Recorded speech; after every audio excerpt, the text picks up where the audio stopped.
Hi guys and welcome back to the channel. I'm Van Orn and this is another King Arthur Legends Rise video. Today I'm having a good time and I hope you're having a good time too, because I've been having some progression in the game finally on one of the dungeons that I struggled the most, and I just want to share with you what have I been doing and free-to-play composition that I've been using before starting to work on the champions too much, because then you start saying that the champions are too high level and so it's not really a free-to-play composition. But nevertheless, they are all rare and we are taking down the Frozen Plain, we're taking down Aldri to farm this mythical seeds, star seeds needed to advancing our champions relics to level 6 stars. And you're gonna have to farm this place quite a lot because it is quite expensive to get there.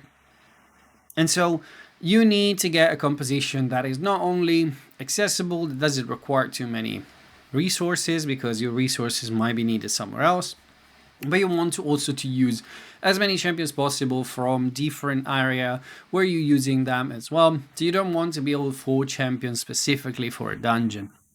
The game is quite resource intensive, and so the more you can recycle champions in the same gear, in the different composition, the better it is. We are using here a very simple 4-man rare champions because all we need really, following the instruction over here, is to land a recovering disruption, which we can do using kalr. kalr is a rare champion that have on a skill 2 70% chance of recovering disruptions on a 2 hit. Now this one can be scroll book, whatever it is, up to 90%. And if you're deciding to use this champion, you should actually try to invest on that because it makes the runs way more consistent. You're not going to end up basically not landing the debuff at the right time. And so the boss is going to heal back to 90%, I believe, or there around. And so making your run infinite and sometimes failing because of just that debuff not landing. So the rest of the composition, really, you can bring anyone you want, your best DPS and a couple of healer. In my opinion, the best for the jobs here are Sarah, for example, because she's going to remove debuff from your champions. She has the opportunity to put up an attack gouge decrease on the boss if you build her with accuracy. Mine isn't a terrible build, and I'm going to show you everything in a minute, but as we said, we're going to start from kalr. kalr is level 60, only 2-star awakening, not even 3-star. She or he has an incredibly slow speed in my build because I'm only at 114 speed. The effect accuracy is really the only thing I care over here. As you can see, defense, anything, HP is incredibly low. I'm using some crappy gear, and not having the magic orb yet is going to limit my speed, my effect accuracy, everything really. And if I start awakening the champions, awakening the relics, bringing up everything where it should be really for this content, I'm going to be able probably to progress on stage 9 or 10. Obviously working on all the rest of the champions too. Sarah is only level 15 relic. And you can see, right, I have both of them very low. I will work on there next. But let's have a look at Kai. Kai is my main DPS. She is incredibly well built for where I am in the game, at least for what I think. She's quite fast, decent crit rate considering that she buffed herself on the skill 2. Good crit damage.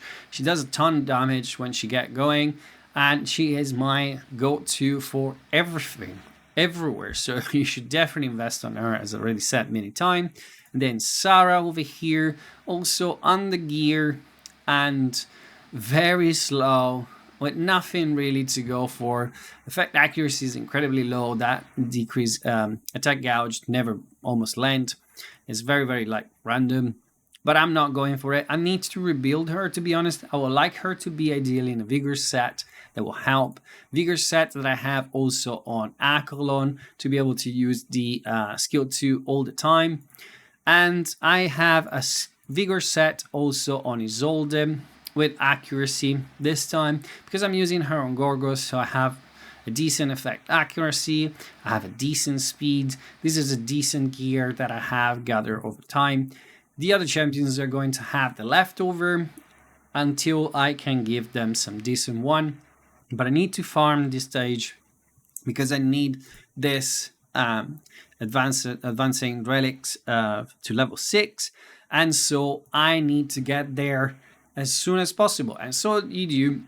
And if you use a similar composition, you're going to be able to do it. So let's jump into the fight. Let me show you what happened. And then I'm going to play a clip in the background so you can see a fight that actually win, because it takes almost 6 minutes and I don't want to keep you here forever. We are basically targeting the boss. We are prioritizing our skill 2 over the skill 1, and we are ignoring the skill 3 on all the champions, which make it very, very easy. Less consumption of vigor, and we try to take down the boss with K or Kai damage from the skill 2. She's going to buff herself, have a full crit rate, and hit very, very hard. Now, the only problem that can happen with this run is Akalon not landing the recovery disruption at the right time. The boss is about to fall asleep, as you can see, and we have recovering disruption for 1 turn. But he stays asleep for 2 turns, so he needs to basically land it again, which he did right here. But it can happen that he failed to land the debuff at some point, and the boss will heal back all the way up here to 90, 95%, whatever it is, making your fight lasting forever and potentially fail because he's going to hit hard. And so at that point, your champions might fall low. You start targeting the low HP one, maybe, and they fall, and when you are only on 3 mans, you're not going to be able to survive. It's not 100% with the gear I have right here. But as you can see, as I said, we are very under gear and under prepared for stage 8, and yet we're still doing it. And I'm going to play a clip in the background where you can see actually defeating this boss in about 6 minutes. So you know that it's doable actually. It's not just blabbing in front of the camera for the sake of it. And I'm going to just say to you goodbye here, because I don't want to keep you here forever. I hope you enjoyed the guide, guys. And as always, please consider liking and subscribing. I've only recently started covering this game, so any share will help. And until next video, guys, have fun.